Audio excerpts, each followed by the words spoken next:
শনিবার চলে গিয়েছিলাম আমার ছোট পিসির বাড়ির বাৎসরিক পুজো শীতলা মায়ের পুজোতে।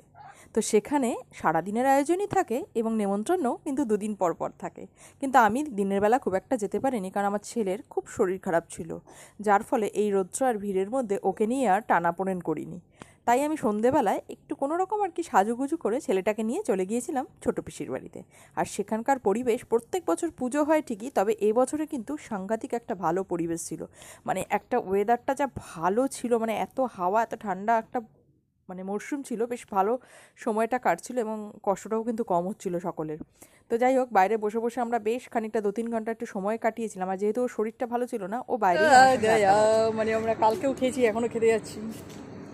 নিতিন তাকাও, ও জিও রিদিন কি পোজ দিয়েছে, সত্যিটাই পুরো তো ডিজি বাউন্ডেরও ভিডিও ভিডিও হেভি পোজ দিয়েছে, যে আমাদের টোটো আসছে, টো টো টো টো টো টো।